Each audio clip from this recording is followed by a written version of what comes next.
بسم اللہ الرحمن الرحیم۔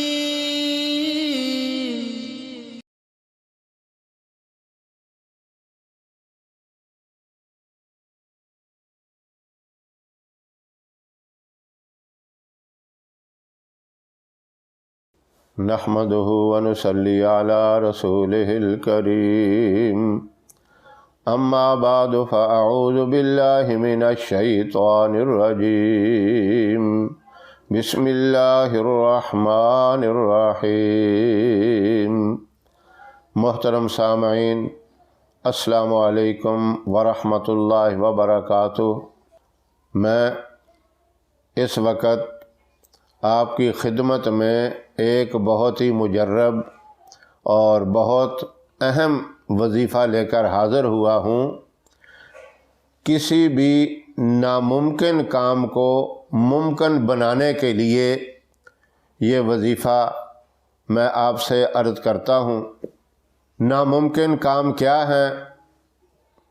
جس طرح کوئی آدمی بار بار امتحان دیتا ہے، ناکامی ہوتی ہے، یا باہر جانے کے لیے کوشش کر رہا ہے، کوئی نہ کوئی رکاوٹ بن جاتی ہے۔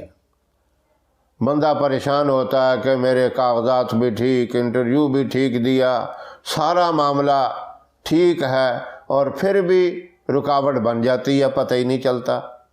یہ اس طرح کے ناممکن کام جس میں بندہ مایوس ہو جاتا ہے، یا کوئی ایسی بیماری جس کا علاج سمجھ میں ہی نہیں آتا، ڈاکٹروں کو بھی دکھایا، حکیموں کو، طبیبوں کو، اور دم درود بھی کروائے، آدمی ٹھیک ہی نہیں ہوتا۔ اس طرح کے ناممکن کام جس کی وجہ سے بندہ مایوس ہو جائے، اس کام کے لیے یہ بہت ہی اہم، بہت مجرب اور بہت کامیاب وظیفہ ہے۔ اس کے علاوہ ناممکن کام بہت سے ہیں، میں سارے تو نہیں گنوا سکتا یہاں۔ شادیوں میں رکاوٹ جس طرح ہو جاتی ہے، اور اکثر لوگ چیک کرواتے ہیں، کہتے ہیں بھئی یہ بندش کر دی گئی ہے۔ تو یہ ساری رکاوٹیں جو ہیں، ان کو توڑنے کے لیے، ان کو ختم کرنے کے لیے میں آپ سے ایک عظیم قسم کا وظیفہ شیئر کرنا چاہتا ہوں۔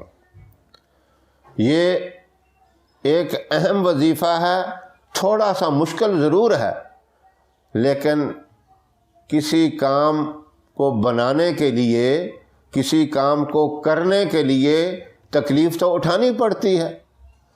اگر آپ کہیں ہم تکلیف بھی نہ کوئی کریں اور کام بھی ہو جائیں تو یہ ناممکن سی بات ہے، مشقت ضرور کرنی پڑتی ہے۔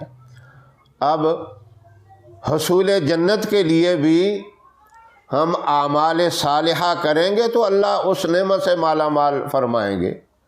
تو اسی طرح اگر کوئی پریشانی ہے، کوئی رکاوٹ ہے، کسی قسم کی کوئی بندش ہے، اس کو دور کرنے کے لیے بھی تھوڑی سی محنت تو کرنی پڑے گی۔ اب میں آپ کا وقت ضائع کیے بغیر آپ کو وظیفہ بتاتا ہوں، مکمل توجہ سے، مکمل دھیان سے سنیں۔ انشاءاللہ یہ آپ وظیفہ کریں گے، اللہ رب العزت اپنی رحمت سے رکاوٹیں دور کریں گے، آپ کے ناممکن کام ممکن بنا دیں گے۔ جس وجہ سے آپ نا امید ہو گئے ہیں، مایوس ہو گئے ہیں، اللہ آپ کی نا امیدی کو، مایوسی کو ختم کر دیں گے۔ اب توجہ سے سنیں، 4 رکعت نماز نفل آپ نے ادا کرنے ہیں۔ 2 رکعت کر کے یہ نفل پڑھے جائیں گے۔ مکروہ اوقات کے علاوہ جب مرضی پڑھ لیں۔ مکروہ اوقات آپ کو پتہ ہے، فجر کی نماز کے بعد سورج نکلنے تک کوئی نفل نہیں پڑھے جاتے۔ سورج نکل کر جب روشن ہو جاتا ہے، تقریباً سورج نکلنے کے 20 منٹ بعد آپ نوافل ادا کر سکتے ہیں۔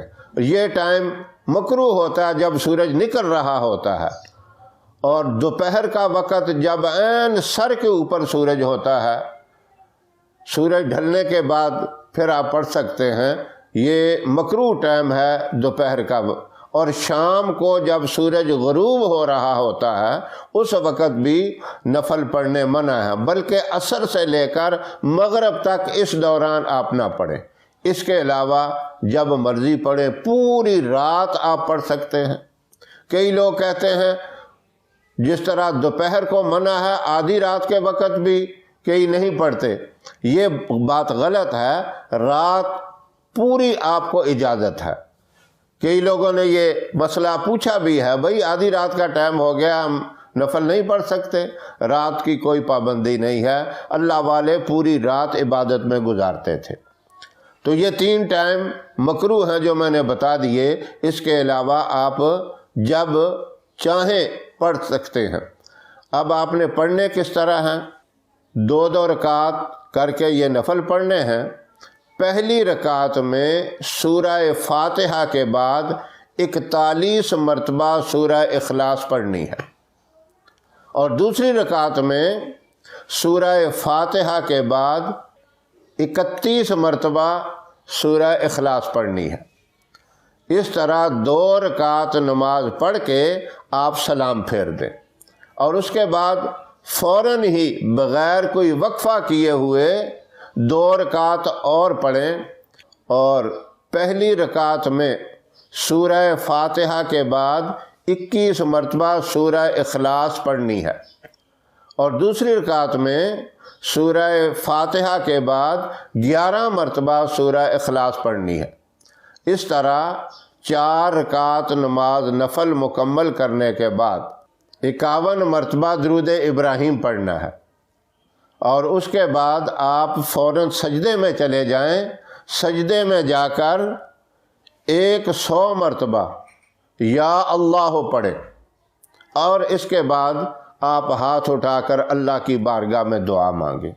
یہ دعا آپ کی اتنی طاقتور ہوگی، اللہ کے عرش کو ہلا کے رکھ دے گی، اور اللہ رب العزت جاننے کے باوجود، وہ تو علیم بذات الصدور ہیں، دلوں کے رازوں کو بھی جانتے ہیں۔